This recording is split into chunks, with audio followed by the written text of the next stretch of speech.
Hi, I am Dr. Kim Sage. I'm a licensed clinical psychologist. Welcome to my YouTube channel. I am so glad you're here. We are talking this week about narcissistic parents and how that really can impact our lives. And so today's video is going to actually go through some concepts in this book that I find very helpful around the emotional distortions we can carry, especially when we have been raised to be caretakers to kind of rotate around a parent who has a narcissistic and or borderline type or combination presentation and basically very untreated, right? So I'm not talking about those of you who are parenting now and you're working on your challenges and you're aware and none of us have to be perfect in any regard. But when we have a disorder like a NPD or BPD that remains untreated, it's often just how that parent was, and everyone just sort of has to adjust to it and sort of deal with the consequences.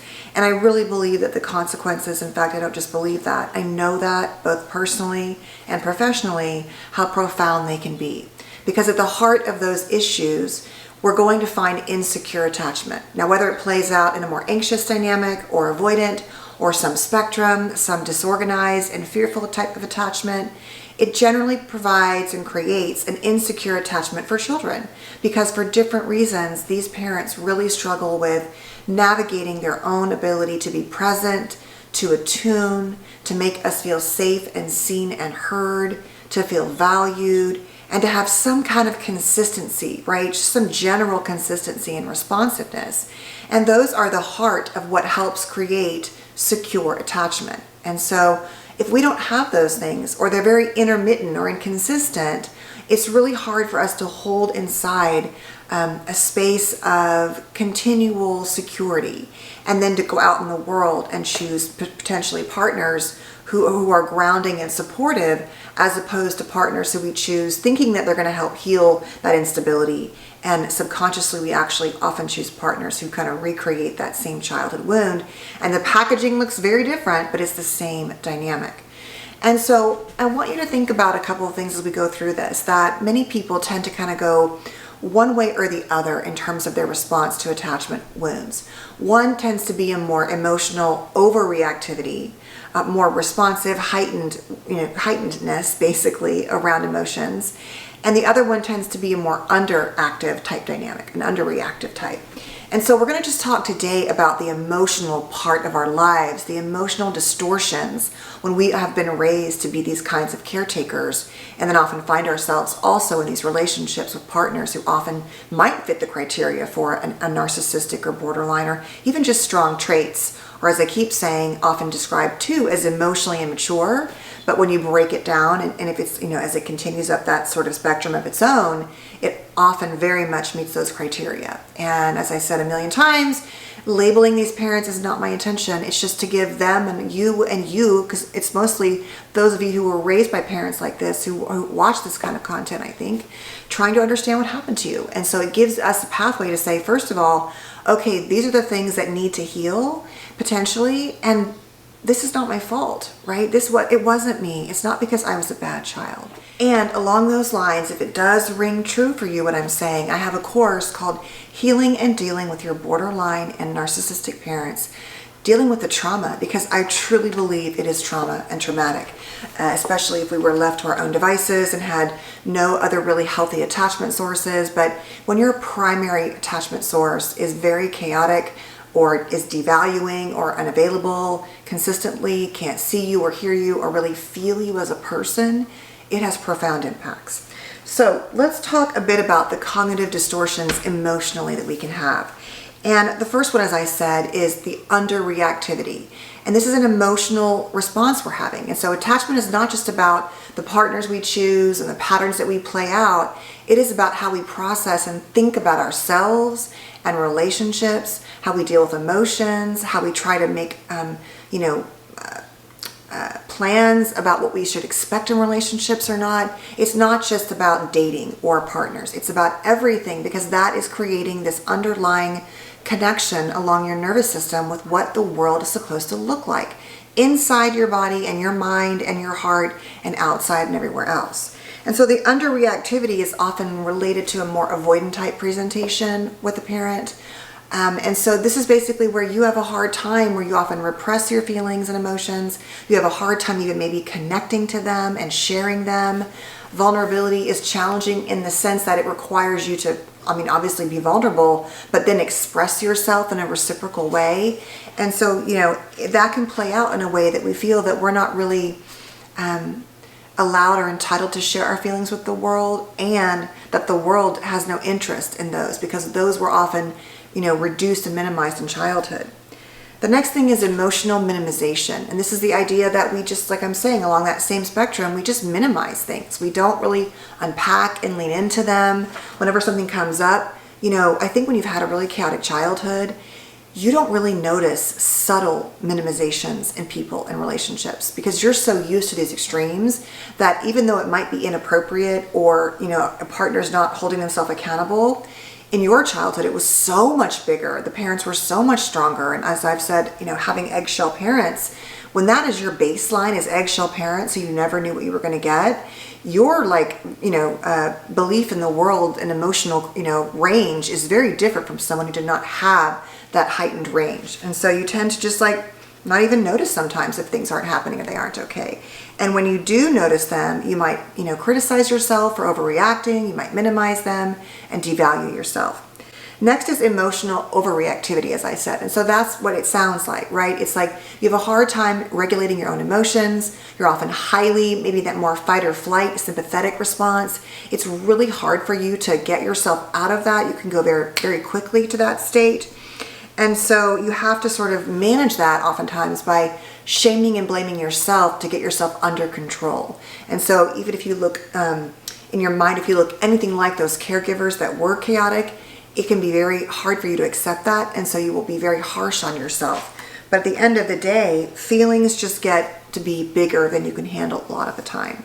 The next one is fear of anger. I've talked about this a lot, but that emotionally we aren't allowed to feel anger in general, I think, in the society, and we're not taught how to deal with it in childhood. And for many of us, we were punished. We weren't allowed to be angry. Go to your room until you're not angry anymore. God forbid you had a tantrum, that's not allowed. You're supposed to come out of the womb, managing your feelings. You were mocked or criticized or punished for your anger. It was considered talking back if you expressed anything. Maybe you were, a victim of other wounding types of parenting. And so the heart of it is you oftentimes don't know how to express it. You don't know how to self-advocate. You feel guilty when you feel angry. You minimize and stuff your anger.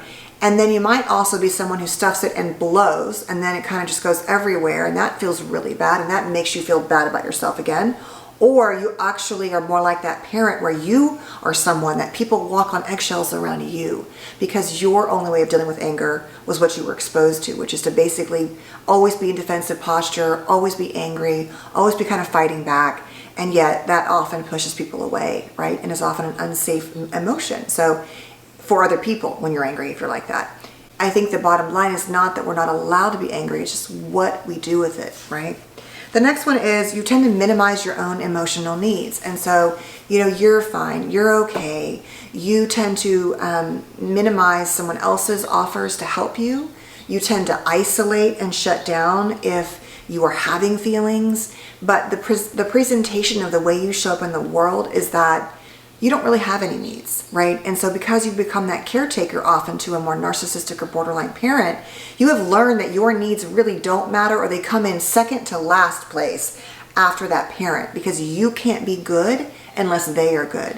And that becomes a pattern of self-sacrifice, of always being the person who takes care of everyone else. We often can suffer with autoimmune disease, other chronic illnesses. I truly believe that those things manifest in our body because we've held in so much. And we often physically neglect ourselves, like I've talked about, doctor's appointments, exercise, just general care. The next one is we're often afraid of failing. And so we've been wired to be perfectionists because that is how we were seen, especially with narcissistic parents, where performance and value, as I said in the last video, all of that was rewarded. And so we don't take risks. And that goes back to even our exploration, which is a huge part of attachment we don't often talk about, which is that exploratory behaviors, the willingness to go out in the world, is rooted in first being safely and securely attached. And so the irony is that the safer you are in your attachment, the more likely you can go out in the world and explore and return home to those safe arms or nest of that attachment dynamic. And so it can affect, like I'm saying, like you trying a new career or trying a new hobby, or putting yourself out there to meet people, or having a passion that you're just so afraid of being judged by, and your inner harsh critic keeps you afraid of failing, because in your home failure was not an option, it was mocked or criticized, or it's just that you just don't even feel safe to take risks in general. It's just too scary. And then lastly, as I've talked a lot about, is the fear of being unlovable, which is that core of I am bad inside. I'm not worthy. I'm shame-filled. There's something wrong with me. And that is a response emotionally we carry with every part of ourselves in our lives. We kind of like arrive with these bags that say, I'm here, but don't expect me to stay very long because my heart won't be here with you because I'm not worthy of being loved back.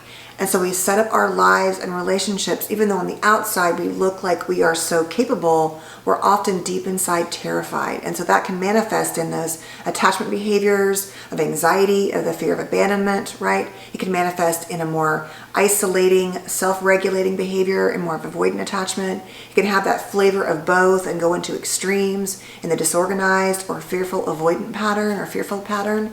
And so all of that really shows up, as I've said, where it looks like we feel lovable, but the way the relationships play out, they're all being driven by these emotional distortions that we have come to believe. This is our internal map, that a narcissistic parent, especially with their lack of attunement, their victimness, they're always a victim, and so even when you're a child, it's somehow your fault, that they don't see you, they don't understand you, they don't know you, they don't know how you feel, as I discussed all of this week.